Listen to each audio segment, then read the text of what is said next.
Vamos a ver ahora artículo 5.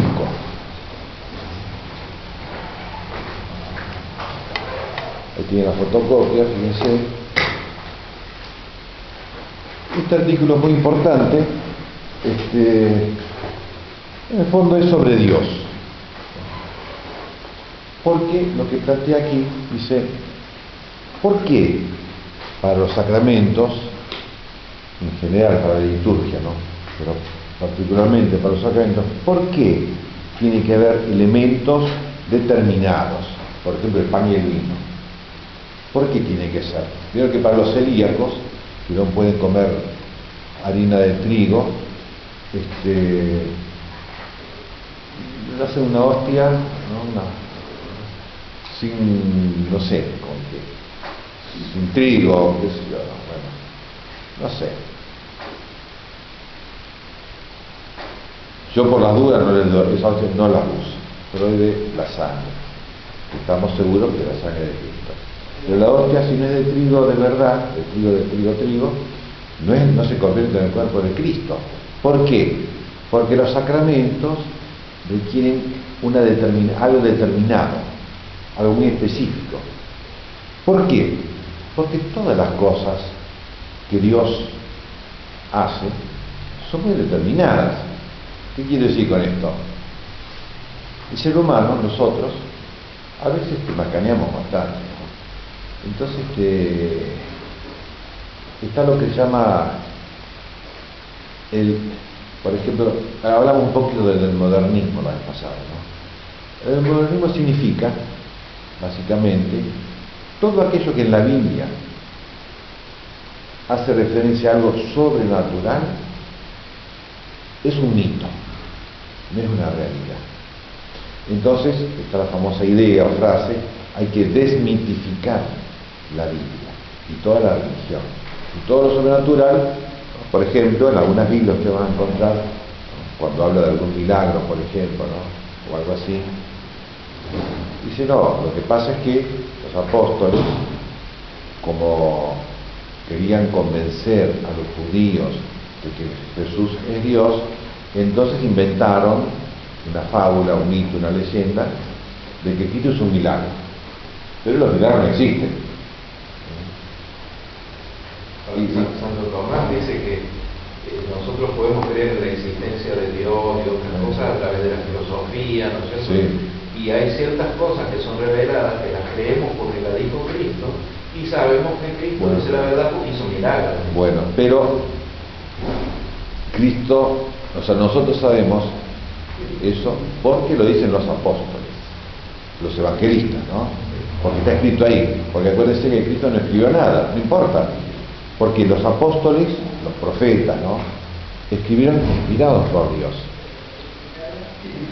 Y no podemos decir, bueno, fueron grandes fabulistas, ¿no?, o mitómanos, o mentirosos en el fondo. No, la religión nuestra no se funda en la mentira, sino en una gran verdad, ¿no?, en la revelación. Pero entonces decimos no. El modernismo dice no, hay que sacar, es decir, desesencializar, es decir, en este caso la Sagrada Escritura, la revelación, la religión. ¿Por qué? Porque las cosas no son de una manera determinada. Si un gato, usted le dice gato, pero no es un gato, es un pescadito. No hay una esencia determinada en las cosas. Entonces, cualquier cosa es cualquier cosa. Y decimos, no, momento. Dios ha hecho el gato. Y lo ha hecho bien. Todo lo que ha hecho Dios lo ha hecho bien. Y todo lo que ha hecho Dios es como Dios lo ha hecho. Valga la redundancia. Está muy determinado, muy definido, muy... es, como diría Aristóteles, las cosas son lo que son, por decir así, ¿no? No son lo que no lo que... Bueno, pero no es lo que parecen ser y lo que me parece que son, sino son lo que son. Entonces los sacramentos, dice Santo Tomás, son cosas determinadas. Como decíamos, pan y vino. Pan de trigo, no puede ser pan de arroz. Vino de uva, hay otras clases de vinos que no sean de uva, no sé, ¿no? Pero hay bebidas alcohólicas que no son de uva, del maíz o fermentado, no sé cuánto, ¿no? ¿Por qué? Porque Cristo tomó el pan y lo convirtió en su cuerpo, y tomó el vino, lo convirtió en su sangre. Es algo muy determinado. Si Dios no hace las cosas sin una esencia, sin una definición, sin una determinación, al voleo. Bueno, entonces en la liturgia, en los sacramentos, nos encontramos, por ejemplo, algo que hemos visto alguna vez, los cátaros, los maniqueos cristianos, ¿no? Entonces hay una ideología que dice, bueno, todo lo que es material o corporal es obra del diablo. Por lo tanto, los sacramentos no pueden ser con objetos corporales. En vez de decir, bueno, ¿cómo Jesucristo instituyó los sacramentos? Bueno, son así. Dice, no, está la ideología esta, cómo acomodar la religión, en el caso de los sacramentos, a esta ideología. Entonces dice, bueno, no puede haber sacramentos con agua, con pan y con vino y con aceite. Entonces, ¿qué sacramentos hay? Como le decía la vez pasada, ¿no? Los cátaros de la Edad Media, ¿no? Estaba el sacramento, el Padre Nuestro. Es decir, algo, una palabra, aire, por decir de una manera, ¿no? No es un objeto material. Pero sale el Padre Nuestro como un sacramento. Y el otro sacramento, el bautismo en el Espíritu Santo, que es también sin agua, sin aceite, sin nada, sin nada material. Los otros sacramentos no. El matrimonio tampoco, porque el matrimonio tiene mucho que ver con lo corporal del hombre y la mujer, entonces no puede ser. Porque todo lo corporal sería obra del diablo. Eso es una cuestión medieval, de aquella época, que podría darse ahora también, o sea, ahora existen los cátaros, pero dentro del catolicismo está lo que se llama, o se suele llamar así un poco despectivamente, ¿no? La creatividad salvaje. Es decir, que cada cura hace lo que quiere. ¿Por qué? Bueno, porque los sacramentos no están determinados específicamente, pues, según dicen esto, ¿no? Entonces, por lo tanto, bueno, yo soy cura, hago por motivos pastorales o por motivos de, no sé, por cualquier motivo que fuera, en la parroquia mando yo, ¿no es cierto? Entonces, hago lo que quiera. Y acá lo digo porque no venga a molestar y no sé cuánto, y menos el Papa y no sé qué, ¿no? Eso pasa mucho dentro de la Iglesia Católica, porque consideran que los sacramentos, y en general la liturgia, no es algo determinado, es algo ad libitum. Y eso también tiene que ver con lo que llamamos las traducciones. Porque como ustedes saben, los ritos, los sacramentos, las ceremonias católicos, ¿no? Están escritos en libro en latín, que es el idioma oficial, ¿no?, de la Santa Iglesia Católica, ¿no?, y aprobados por el Papa, ese texto en latín. Entonces después hay que traducirlo en castellano, en español. Entonces, ese texto latino que está aprobado es muy determinado. Tengo un caso famoso, la primera traducción en español del siglo XX, ¿no?, de la misa, traducía la consagración del vino, ¿no?, las palabras de Cristo, y decía, porque Cristo dice, ¿no?, esta es mi sangre, ¿no es cierto?, que será derramada por muchos, como dice el Evangelio. Entonces el texto en latín del misal decía pro multis, por muchos, ¿no? Y en muchísimos países, o en todos los países, cuando tradujeron al idioma de cada lugar, en el vernáculo, tradujeron por todos los hombres. Entonces tuvo que intervenir el Papa Benedicto XVI Es decir, no es por todos los hombres, es por muchos. Es como dice el Evangelio y como está aprobado por la Iglesia. Por muchos. Entonces mandó explícitamente que se cambiara por muchos, porque es la palabra de Cristo. En los 3 evangelios, Mateo, Marcos y Lucas, que narran la última cena, Cristo dice por muchos. Y el texto latino, es decir, y el texto de la misa, la consagración, transmitido en Oriente y en Occidente, a través de los siglos del cristianismo, dice por muchos. Entonces, ¿por qué tradujeron por todos los hombres?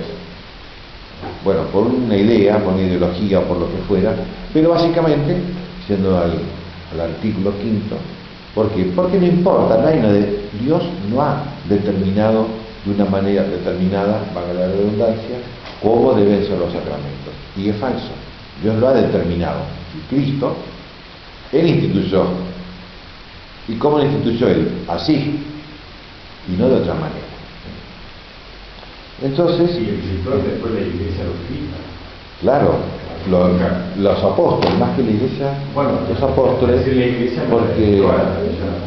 Sí, porque en el Santo Evangelio, el Santo Evangelio, como hemos visto muchas veces, no necesariamente está escrito tal cual Cristo dijo las cosas. ¿Por qué? Bueno, cada apóstol o cada evangelista, pero lo que sí es necesario, y es lo que está determinado, es en los apóstoles, porque Cristo funda la Iglesia, evidentemente, pero le da una potestad teológica o religiosa, sobrenatural, a los apóstoles, de que ellos son los transmisores auténticos de toda la religión. Es decir, Cristo, como si dijéramos, se desentendió de transmitir a nosotros la religión y le encomendó a los apóstoles y le dio sobrenaturalmente la infalibilidad. Efectivamente, lo que ellos escribieron y enseñaron, eso es la verdad de Dios. Entonces les digo un poquito la tercera objeción, la página 5. La tercera objeción dice: no está bien que la salvación del hombre se vea restringida por la ley divina. Eso que Santo Tomás lo pone en el año 1200, Eso es lo que llamaríamos modernamente el liberalismo. Es decir, ¿por qué Dios? ¿Por qué tengo que estar coartado en mi libertad y hacer lo que me dice otro? Sí, como dice Kant, la perfección humana está en la autonomía y no en las virtudes, por ejemplo. La autonomía, ahora, yo digo, bueno, yo he logrado la autonomía porque soy virtuoso y soy perfecto. Entonces sí, pero no la autonomía de decir, bueno, lo que yo pienso, eso tengo que hacer. No es la autodeterminación en mi vida. Como muchas veces les he dicho, la vida espiritual no se trata de yo me obligo, por ejemplo, a rezar todos los días el rosario. Y si un día no recé el rosario, es pecado, me tengo que confesar, porque no cumplí lo que yo me impuse. No es así. Cuando yo no cumplo lo que Dios quiere, es pecado. O sea, muy distinto. Lo que yo me impuse es relativo, es cambiable. Porque no. ¿Quién soy yo? ¿Te das cuenta? Entonces esa objeción dice así: no está bien que la salvación del hombre se vea restringida por la ley divina, y mucho menos por la ley de Cristo, que vino a salvar a todos. No, la autonomía. Por otra parte dice Cristo, por ejemplo, bueno, a los apóstoles, ya no os llamo siervos, sino amigos. ¿Por qué? no porque ahora tiene autonomía, porque el siervo no sabe lo que hace su Señor, obedece sin saber. Pero ahora yo les he enseñado, les he mostrado a ustedes las cosas del secreto de mi Padre. Entonces el amigo obedece por amor y sabiendo, más o menos, ¿no?, lo que Cristo manda. Entonces no suprimió la obediencia a Jesucristo, sino que a la obediencia le agrega el amor, pues yo llamo amigos, y le agrega el saber, más o menos, porque no se puede saber todo, qué es lo que Dios manda. Entonces, ahora bien, en el estado de la ley natural no se requerían en los sacramentos cosas determinadas, sino que se asumían libremente, como el caso de Jacob, en la antigüedad, antes de Cristo, ¿no? La ley natural está puesta por Dios. Es decir, Dios ha puesto en la naturaleza humana, en todos nosotros, ¿no?, en los paganos, antes de Cristo, después de Cristo, lo que fuera, ¿no?, en la naturaleza humana, todo ser humano tiene dentro de sí una inclinación hacia Dios. Y una inclinación, como dice Cicerón, a rendir culto a alguien superior. Muchas veces sin saber quién es ese alguien, ¿no?, por eso digo, antes de Cristo en el paganismo, ¿no?, el sol, la luna, el viento, o como decían los presocráticos, ¿no?, bueno, el amor, la inteligencia, así. Por supuesto los judíos en la revelación dicen, sí, sabe, es más seguro, ¿no? Pero quiero decir, está en la misma naturaleza humana. Pero lo que no está determinado en la ley natural es cómo hay que rendir culto a Dios, según la naturaleza, ¿no? Hay un ser superior, bueno, no sé qué, no sé cuánto, y debo honrarlo, ¿no?, y debo reconocerlo, ¿no?, rendirle culto. Y por eso, dentro del paganismo, hay multiplicidad de religiones, de todas las maneras, en los egipcios, en los griegos, en los romanos, en los hindúes, en los aztecas. Los aztecas ofrecen sacrificios humanos. Los aztecas tenían varios dioses, ¿no?, pero fundamentalmente dos dioses. Uno, que era el diablo, ¿no?, que exigía sacrificios humanos, lo hacían, ¿no?, y otro, que era el Dios bueno, que no, el Dios de la amistad, de la unión de las personas, el Dios de la vida, etc. Pero no le da mucha importancia a ese Dios, ¿no? Ese Dios más bien fue expulsado por el Dios malo, pero estaba profetizado por los antiguos aztecas que ese Dios bueno iba a volver. ¿En qué año? Justamente en el año que Hernán Cortés llegó a México, trayendo el verdadero Dios, etcétera, ¿no? Pero lo que voy es mucha diversidad de religiones, diversidad de liturgia, diversidad de ceremonias, ¿no? No está determinado. Lo que sí está determinado es inclinación natural a honrar de alguna manera a ese ser superior. Luego el hombre no debería estar obligado, y mucho menos en la ley nueva, que es más perfecta, al uso de cosas determinadas en los sacramentos. Es el argumento o la objeción falsa. Y entonces dice Santo Tomás, ojo,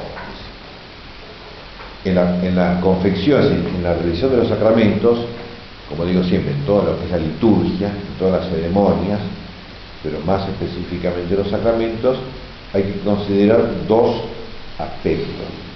Primero, el culto divino, y el otro es la santificación. Porque se acuerdan que los sacramentos son signos sagrados que santifican. No son cualquier signo sagrado. Como decíamos, una estampita no es un sacramento, no me santifica. El bautismo sí, es un signo sagrado, lavar con agua, que realmente, como vamos a ver después, ¿no?, realmente realiza lo que significa, ¿sí?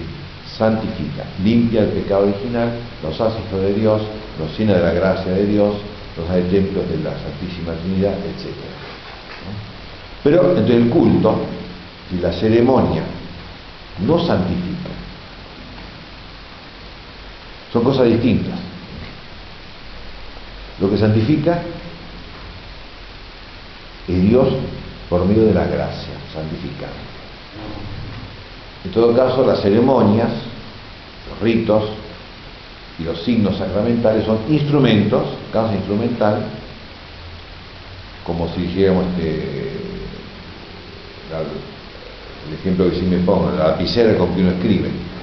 Uno escribe, Santo Tomás que escribía con lapicera, no con computadora. En un museo está la pluma y la tinta con que escribió Santo Tomás. Pero es una curiosidad simplemente, porque no le vamos a hacer una fiesta a la pluma. Pero los textos escritos por Santo Tomás son importantes. Y Santo Tomás es más importante.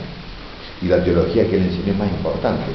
Entonces los instrumentos en el culto a Dios, en la liturgia, en las ceremonias, en los sacramentos, en sí mismos no santifican, santifica a Dios. Por eso dice, una cosa el culto, si las ceremonias, la religiosidad, y otra cosa la santificación. Respecto al culto, es propio del hombre en la relación con Dios. Nosotros elevamos a Dios, ¿no?, como el símbolo del incienso, el humo ese perfumado, que es el incienso, se eleva hacia Dios. Pero como decíamos, es un símbolo natural, pero podría no usarse ese símbolo. Pero como el humo va para arriba, entonces le atribuimos esa simbología. Es una cosa humana, pero la santificación a la inversa. Dios baja hacia el hombre la santificación por la gracia. Entonces, en la religión, en la liturgia, hay un movimiento de subida y un movimiento de bajada. Como dice Cristo, en el Génesis, Jacob luchó con el ángel y en ese lugar estableció un altar y soñó, esa noche duerme y soñó y vio una escalera que iba del suelo hasta el cielo, y por esta escalera subían y bajaban los ángeles. Esa es la liturgia, las ceremonias. Bajan trayendo de Dios la gracia santificante y suben llevando a Dios nuestra oración, nuestro culto, nuestro amor, etc., ¿no? Es un doble movimiento. El movimiento hacia arriba lo hace el hombre, y por eso incluso dentro del catolicismo hay diversidad de ritos. Están los ritos orientales, los ritos occidentales, según las distintas culturas, diversidad de símbolos, lo humano que se eleva hacia Dios, pero el movimiento descendente es único, la acción de Dios que envía la gracia santificante por medio de las ceremonias o de los sacramentos, ¿no? Ahora bien, nadie puede determinar lo que depende de la potestad del otro, sino solo lo que depende de su propia potestad. Entonces, en un sentido amplio, digamos así, ¿no?, verdaderamente así, en el cristianismo, Dios, Jesucristo, no determinó todas las ceremonias. El judaísmo sí, posiblemente por lo que dice Cristo, que era un pueblo de duro corazón y de cabeza dura. Entonces, ustedes ven en la Biblia, el Antiguo Testamento, con mucho detalle. Moisés, inspirado por Dios, determina cuántos panes tienen que poner, 2 querubines, todo con mucho detalle, ¿no? Cristo no. Y los apóstoles, de tal manera que de los 12 apóstoles, o de los 11, digamos mejor, se derivan por lo menos 4 o 5 ritos diferentes. Rito de Jerusalén, rito romano, rito de Antioquía, rito de Alejandría, rito de Malabar, que es en la India, y algún otro que no me acuerdo, ¿no? ¿Por qué? Porque Cristo dejó esa libertad a los apóstoles y a la iglesia dejó en la potestad humana todas estas cosas secundarias, complementarias, incidentales, pero puesto que la santificación del hombre depende de la potestad de Dios, absolutamente, nadie nos da la gracia santificante sino Dios a través de la Santísima Virgen, a través del sacerdote, ¿no? Pero directamente la causa originaria de la gracia santificante es Dios.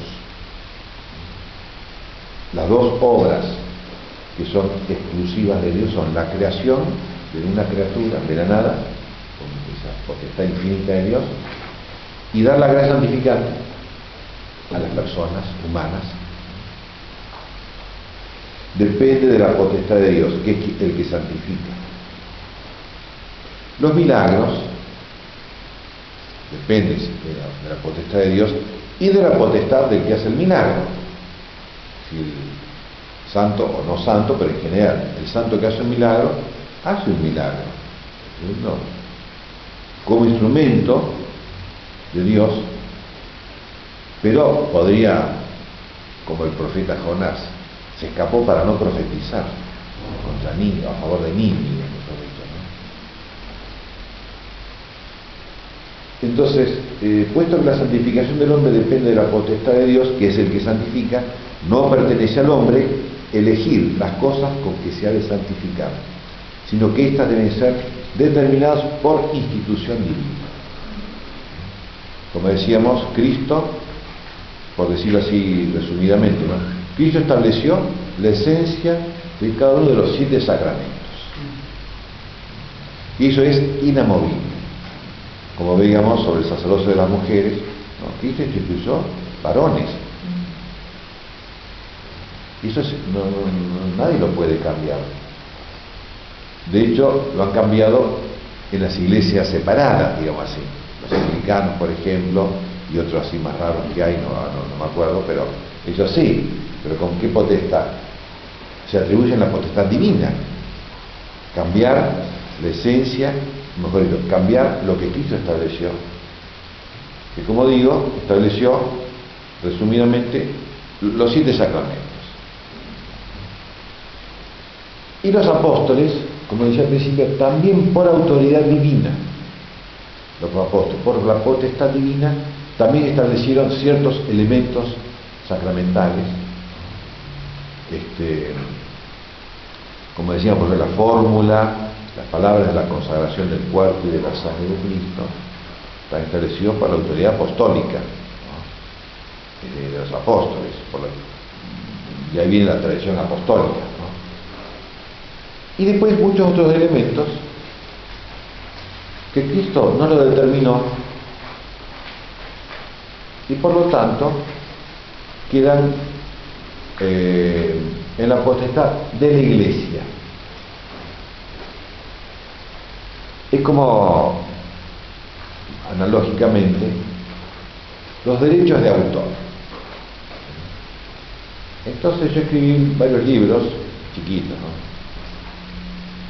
Y una vez un sacerdote de otro país me pidió, dice, yo escribí un Vía Crucis, ¿no? Y le gustó mucho que el sacerdote del Vía Crucis, ¿no? Se lo mandé por correo electrónico, en Word. Ese fue mi error. Y lo modificó.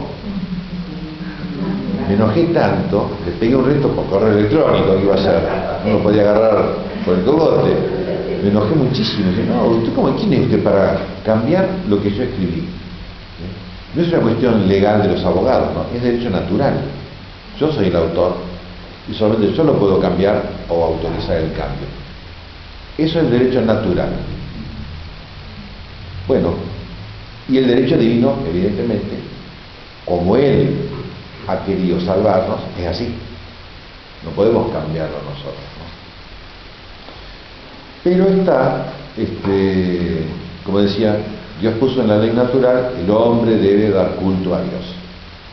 Es el primero de los 10 mandamientos, el segundo mandamiento, ¿no? Y efectivamente, en todas las civilizaciones, el hombre dio culto a Dios. Eso es la ley natural, divina. Después está la ley divina, ley positiva, es decir, especificaciones como la ley escrita, ¿no? Que ya, ¿por qué tiene que ser el sábado o el domingo? Es una especificación que hizo Dios, y Dios la puede cambiar, como lo cambió del judaísmo al cristianismo, pasó del sábado al domingo. Solamente Dios lo puede cambiar, aunque no porque es una ley inmutable, o sea, es mutable, ¿no? Pero es una ley divina. Entonces, por ejemplo, y después está la ley eclesiástica, la iglesia determina, ¿no? Por ejemplo, en Argentina, antes, cuando yo era chico, hace 50 años, ¿no? El Corpus Christi, que era jueves, era feriado. La Asunción de la Virgen, 15 de agosto, era feriado. Y otra, Santa Rosa de Lima, era patrona de la independencia argentina, era feriado, cualquier día de semana que cayera, ¿no? Entonces ese día había misa, procesión y todo. Después, con los gobiernos no sé qué, se suprimieron esos feriados. Entonces, la Iglesia en Argentina, con la autorización del Papa, tiene potestad para cambiar, y bueno, que se pase el día domingo, porque son elementos, ¿no?, de derecho positivo, por decir así, y por tanto cambiantes, no caprichosamente, porque el derecho, la ley, cualquier cosa que hagamos, no lo podemos hacer caprichosamente, sino razonablemente, que es muy distinto, sabiamente. Entonces, el derecho positivo divino, Dios lo puede cambiar sabiamente, por supuesto, no hay capricho en él, y cambió los sacrificios del Antiguo Testamento, los suprimió todos, y digo, basta, ahora el único sacrificio es el de Cristo.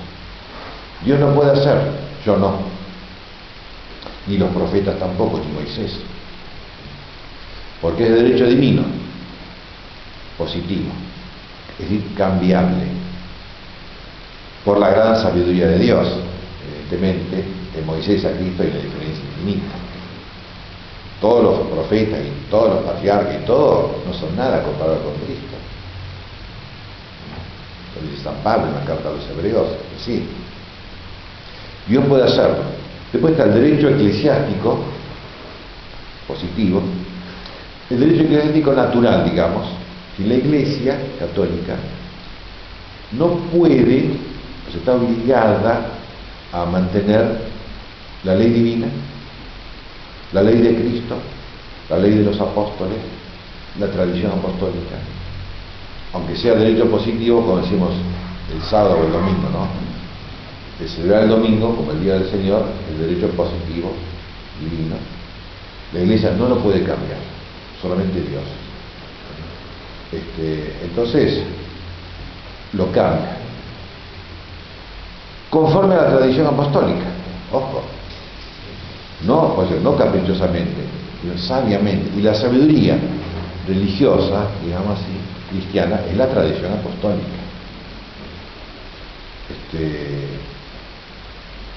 Por ejemplo, hay un famoso caso, ¿no?, cuando los misioneros fueron a Japón, me parece que era, o a China,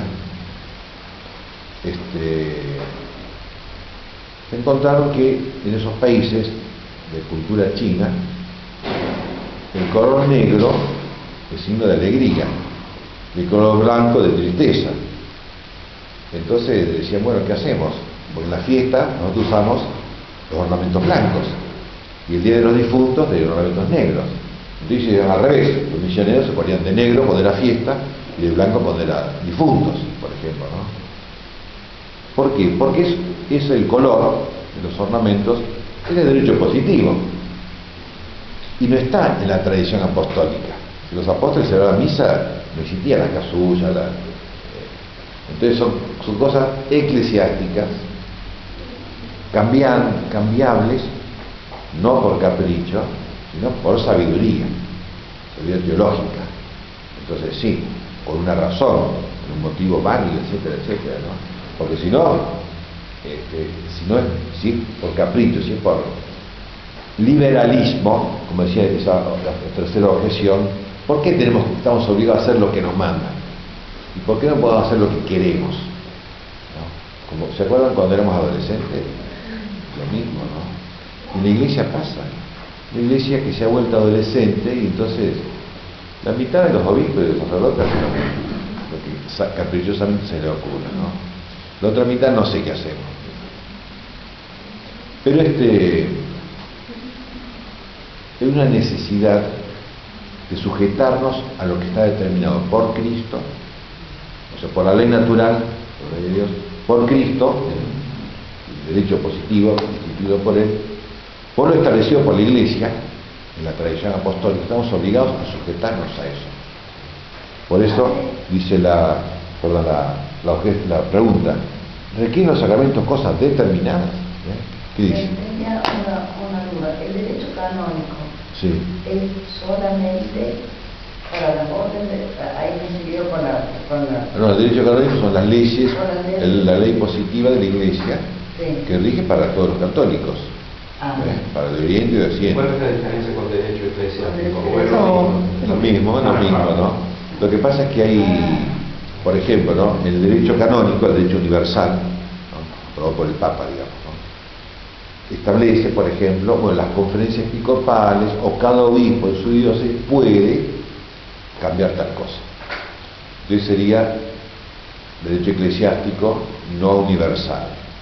Pero el librito del derecho canónico es para toda la Iglesia, para todo Occidente, mejor dicho, ¿no? Para Oriente, los católicos de Oriente hay otro librito. Pero en algunas cosas el obispo en su diócesis puede determinar, tiene autoridad apostólica porque es sucesor de los apóstoles, el obispo, ¿no? Y el obispo puede decir, bueno, cada párroco en su parroquia puede determinar, por ejemplo, sobre la catequesis, ¿no? Entonces, hay una delegación de Dios a Cristo, que también es Dios, a los apóstoles, a la iglesia, al obispo, al sacerdote, una delegación. Entonces sí, pero siempre hay una determinación. El ayuno sería una prescripción general que siempre está Claro. de Dios, pero la Iglesia puede fijar los días o cómo se va a ¿Cómo se realizar va? ese Sí. ayuno. Y fíjense, hablando de ese tema, hay una ley natural que la Iglesia, en su sabiduría, la aplica. Los niños y los ancianos y los enfermos no están obligados al ayuno. Es de ley natural, porque los niños, bien, si no comen se desmayan. Cuando van al colegio sin haber desayunado, se desmayan. Porque... Ahora la tendencia quiere decir, bueno, pero el ayuno no consiste en privarte del alimento como se consideraba antes, sino en bueno. privarte de otras. Claro, no tomar Coca-Cola. Pero, claro, eso es... O de otras. Porque ahora no mirar televisión. buscan la vuelta de eso, ya no Bueno. es como era antes. Sí. Porque está la idea, digamos, ¿no? Que eso del ayuno es una cuestión, es una idea así, digamos, espiritualista. Si no, el ayuno es cosa del Antiguo Testamento. Y no, Cristo hizo ayuno y es del Nuevo Testamento, ¿no es cierto? Claro, 40 días, ¿no? Pero es, digamos, como decíamos en el título, ¿no? Está determinado eso. Por una... Buscar esa vuelta es cambiar en realidad La determinación, claro, por eso decía, hay un liberalismo religioso. Yo hago lo que quiero, ¿por qué tengo que obedecer? Pero está como base el derecho natural, ¿no? Entonces, como decía, los niños, o sea, los diabéticos, por ejemplo, y los ancianos no están obligados al ayuno. Entonces la Iglesia eso lo especifica, el derecho canónico dice. ¿Por qué? Porque la Iglesia no está en contra de la ley natural, sino que la perfecciona. Pero puede poner, por ejemplo, la abstinencia distinto que el ayuno, ¿no? Entonces dice, bueno, los días viernes del año, salvo que sea una fiesta, es abstinencia de carne. Pero se puede cambiar esa abstinencia de carne, está prescrito, por otra penitencia. Porque lo que es de ley divina, de derecho positivo, es que el día viernes es la pasión de Cristo. Los viernes se recuerda la muerte de Cristo. Y en consecuencia, el día de penitencia, de alguna manera. ¿Cómo se hará esa penitencia? Hay una determinación general, como decíamos, puede haber determinaciones, pero nunca caprichosamente. Cuando es caprichosamente o liberalmente, entonces hay un pecado. Por ejemplo, ayer escuché por radio, estaban cuestionando la tradición paulina del ritual de matrimonio. Ajá. La cuestionaban.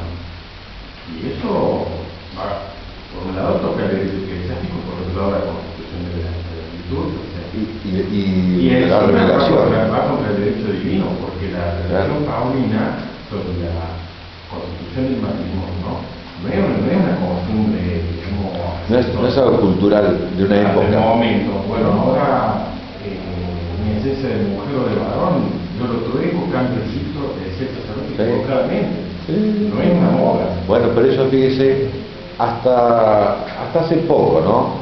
Gracias a Dios se corrigió eso. Pero en la Biblia que habían hecho en Argentina, ya del pueblo de Dios, ¿no?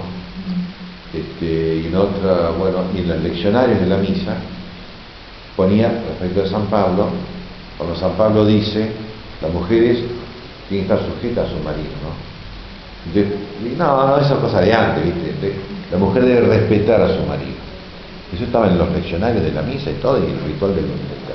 Ahora lo han corregido en la Biblia del pueblo de Dios, ¿no? Gracias a Dios lo han corregido, ¿no? Pero ¿cómo? ¿No? ¿Qué? ¿No está determinado ya por la revelación, si por Dios, a través del apóstol? No, lo que pasa es que San Pedro era misógino, era no sé qué, era, ¿no? Y los judíos, no sé cuánto. Porque además,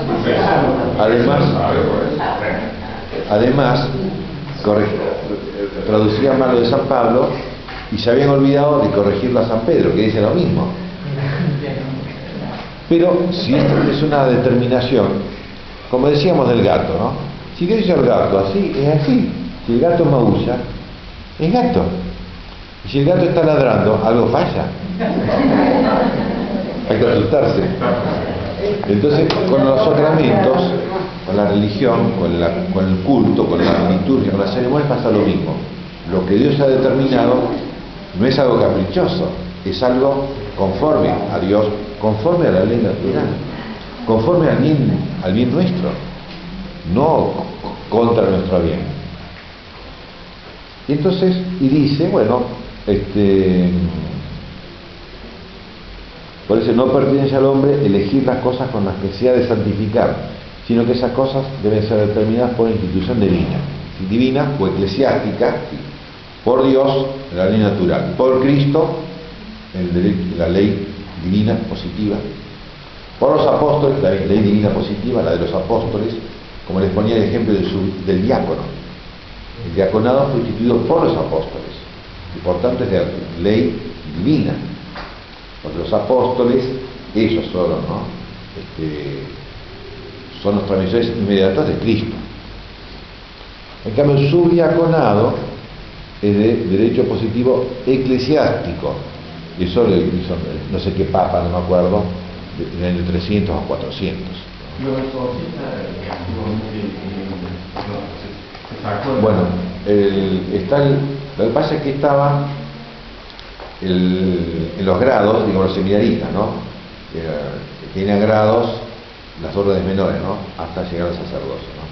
Pero el exorcismo, ese exorcismo es una cosa común, como en realidad cualquiera reza la oración de San Miguel Arcángel, la oración de San Benito.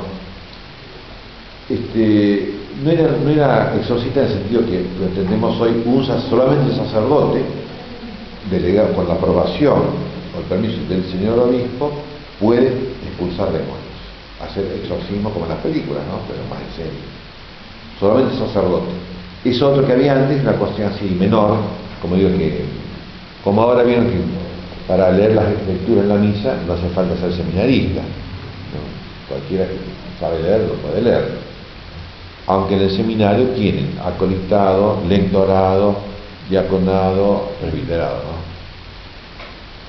Respecto a las objeciones, dice, es cierto que una misma cosa puede estar representada por signos diversos, porque en la Biblia, cuando habla de Dios, habla de Cristo, por ejemplo, como en el famoso librito del bestiario, ¿no? Usa muchos nombres simbólicos, ¿no? León de Judá, Cordero de Dios, y David, y bueno, ¿no? Pero determinar en concreto el signo que se ha de utilizar para significar las cosas de Dios pertenece al autor, como decíamos, el derecho de autor. Dios tiene derechos de autor, ¿no? Y no podemos ir contra ese derecho de autor, y solamente Él puede cambiar. Fíjense, hablando del matrimonio, está lo que se llama el derecho paulino. Entonces Cristo dice, habla contra el divorcio, ¿no? En el Evangelio de San Mateo. Pero San Pablo, que es apóstol, es decir, directamente hablando en nombre de Cristo, ¿no? San Pablo le dice, bueno, si dos paganos están casados, no por la iglesia lógicamente, por su religión, la religión que fuera, ¿no? Aunque sea por el civil, es una especie de religión también, y uno se hace cristiano y el otro no, y entonces el que no se hizo cristiano le impide al que se ha convertido al cristianismo vivir la vida cristiana. Entonces, y San Pablo puede divorciarse y casarse con un cristiano. Es lo que se llama el derecho paulino. Es decir, el divorcio, en una circunstancia determinada, Dios lo puede hacer. ¿Por qué? Porque el matrimonio es de derecho natural, como se dice en filosofía, derecho natural secundario. Lo vieron, por ejemplo, el mandato de no matar. Este es el derecho natural secundario. ¿Por qué? Porque en defensa propia sí puedo matar. Es decir, hay excepciones. Si fuera un derecho absoluto no habría excepciones. Sin mentir, no hay excepciones de mentir. Insultar a Dios no hay excepciones. Pero matar o casarse Dios puede, ¿no? Como en el Antiguo Testamento sobre todo lo vemos, como Dios manda a los judíos en muchas circunstancias hacer la guerra a fulano de tal y matarlos, y bueno, la guerra, etcétera, ¿no? Y como decían, la defensa propia o la defensa admite matar. Lo que está prohibidísimo, y eso es el derecho natural primario y mandado por Cristo, odiar. Entonces dice Cristo, al enemigo hay que amarlo. No dice, déjate matar. Pero dice, por ejemplo, como un consejo, si alguien te pide prestada el manto, vale también la túnica, por ejemplo. Ser más generoso de lo que a uno le pide. Entonces amar al enemigo y dejarse matar en alguna circunstancia puede ser, como los mártires, ¿no es cierto? Aunque San Pablo y muchos santos, cuando le tocaba que los mataran, se escapaban. San Pablo se escapó varias veces, no le gustaba que lo mataran, lógicamente. Cuando saca y le corta la oreja al reloj y su hijo le morir. Claro, guarda la espada. El que a espada mata, a espada muere. ¿En dónde el Nuevo Testamento está autorizada la guerra? Bueno, pero también hay otra parte del Evangelio, dice, el que no tenga espada, que compre una, dice Jesús. Que venda la túnica y se compre una. Claro. Pero después le dice no. No, en ese caso particular, en ese caso. ¿Por qué? Porque también dice Cristo, claro, ¿qué quiere? ¿Que no cumpla la voluntad de mi Padre? Que no me entregue la muerte. Sí, con eso va. Por ejemplo. Le dice, pero es no también simbólico. Bueno, pero también hay muchas explicaciones válidas, ¿no? Sobre el tema de la guerra, pero digo, lo que sí está prohibido absolutamente es odiar. Y matar al inocente. Matar al inocente, ¿no? Matar voluntariamente al inocente. Claro. Sí. Por ejemplo, la esclavitud. San Pablo le escribe una carta a Filemón sobre un esclavo, ¿no? Que se había escapado, ¿no? y en la cárcel San Pablo lo bautizó al esclavo. Y Filemón también era cristiano, que habían sido paganos, donde estaba la esclavitud. Entonces le escribe la carta y se recibe a Filemón, no lo castigues por haberse escapado, trátalo como un hermano, porque ahora es hijo mío, porque lo bautizó. No dice, no tiene que haber más esclavitud. Porque hay cosas, como digo, derecho natural primario, no matar a inocente, y otras derecho natural secundario, que hay que hacerlo de la mejor manera posible, de la manera más justa y según Dios. Bueno, el asunto es que estábamos diciendo, determinar en concreto corresponde al autor, es decir, o a Dios, a Cristo, o sea, a los apóstoles, a la iglesia, según la tradición, al obispo, en las cosas que le corresponden al obispo. Fíjense cuando en la Reforma Protestante, uno de los problemas de la Reforma Protestante es que Lutero principalmente, que era teólogo y un gran teólogo, suprime la transubstanciación en la misa, manteniendo el rito igual, la ceremonia, con pan, vino, con incienso, con todo, ¿no? Pero sin la transubstanciación. Dice, y mantiene la ceremonia, dice, para que el pueblo no se dé cuenta que estamos cambiando las cosas. Entonces, Lutero, y antes de él también, ¿no? En distintos países, ¿no?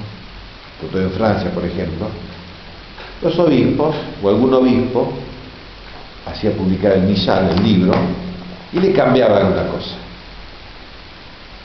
según la herejía que le gustaba. Como Lutero le cambió el tema de la transubstanciación y el sentido del sacrificio de la misa. Entonces, en el Concilio de Trento, el Papa San Pío V dice, bueno, está este problema, porque cada obispo o cada país publica el misal, y bueno, y ha habido cambios, algunos bien y otros mal. Entonces establece que aquellos misales, digo, ¿no?, que tuvieran menos de 200 años de antigüedad están suprimidos por todo el problema del protestantismo, que para precaver que no hubiera libros, misales, donde negaron la transubstanciación, que bueno, hoy tienen 200 años, chao, se acabó. Los que son más antiguos de 200 años están permitidos. Y ahí perseveran hasta el día de hoy diversidad de misales o de ritos, muchos diversos, ¿no? Los carmelitas, los dominicos, los cartujos, los no sé cuántos y otros, ¿no? Diversidad, y diversidad conforme a la tradición, no conforme al capricho. Entonces el Papa, por un motivo real, que era el peligro protestante, ¿no?, por un motivo real, con la autoridad que Cristo le ha dado al sucesor de Pedro, determina estos misales no tienen más valor. Y esa determinación es de derecho positivo eclesiástico conforme a la tradición. Entonces el sacerdote tiene que obedecer esa determinación, que no es caprichosa, que no es, sino que es sabia y, como digo, es conforme a la tradición, porque Lutero lo que hace es cambiar la tradición, suprime el sacrificio y suprime la transubstanciación. Entonces él es el que cambia las cosas, el que se aparta de la tradición apostólica. Y por ejemplo, en un misal español que tenemos nosotros, habla la parte de Lucas, creo, del Evangelio, el Padre Nuestro, y dice, danos hoy el pan nuestro de mañana. Una vez hablando con mi maestra, en paz descanse, le dije esa traducción, danos hoy el pan nuestro de mañana. Si eso estaba bien puesto. Claro. Lo que pasa es que, digamos, las traducciones son muy variables, ¿no? Justamente sobre el Padre Nuestro, digamos, en el año 1990 más o menos, ¿no? No, antes, en el 80, supongo, una determinación del Vaticano, ¿no?, que en todos los países de habla hispana se tradujera el Padre Nuestro de la misma manera, porque es una oración importante, es la oración enseñada por Cristo, ¿no es cierto? Entonces dice, no, había diversidad de traducciones. Entonces podría haberse permitido la diversidad de traducciones, pero el Papa determinó que se hiciera esta única traducción en español para todos los que hablan en español. Entonces esa determinación, que no es caprichosa, que podía haber sido de otra manera, pero el Papa determinó así, entonces lo correcto ahora es rezarlo de esta manera. ¿Y por qué padre se dice en el cielo cuando Cristo usó las palabras en los cielos? No sé, no, ahora no me Y siempre no me acuerdo. repetimos, Padre nuestro que estás en los cielos. ¿Y ahora dice en el cielo? No me acuerdo. Bueno, habría que fijarse, pero el fondo es lo mismo, porque ¿cuántos cielos hay?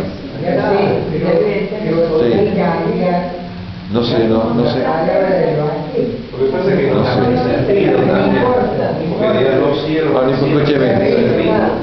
Bueno, no importa, escúcheme, pero la determinación del derecho eclesiástico positivo es conforme a la tradición.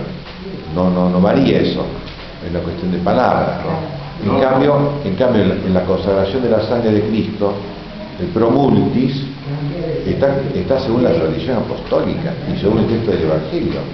Entonces, estaba mal traducido por todos los hombres, tuvo que intervenir el Papa, ¿no? Le costó mucho porque lo odiaron y lo odian por eso, ¿no? Pero ¿Qué papa fue? Benedicto XVI, ¿no?, mandó que se pusiera por muchos. ¿Se quedó por muchos?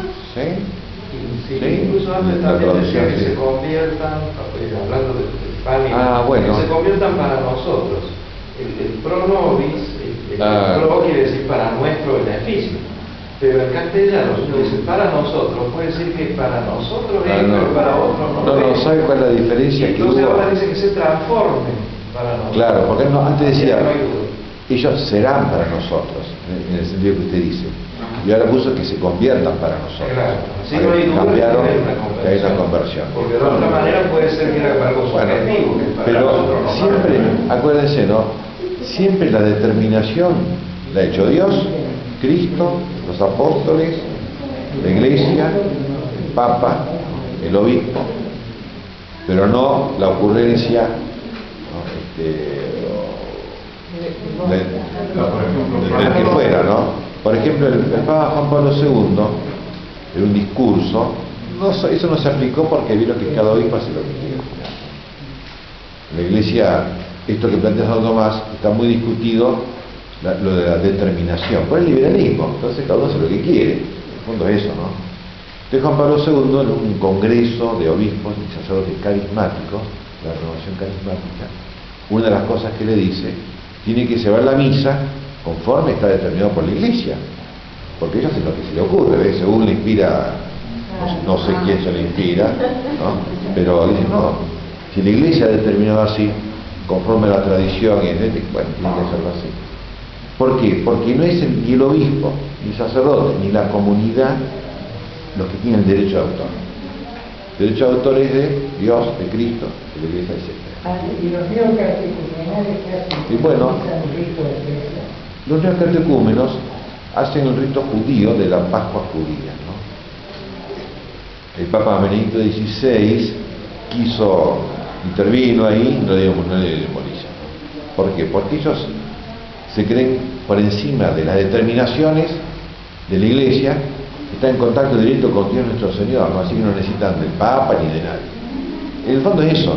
Entonces hacen un rito judío hasta tal punto que en Jerusalén hay el lugar donde fue la última cena, no es una iglesia, es un lugar judío, ¿no? Lo que se llama el cenáculo, ¿no? Es un lugar judío, ¿no?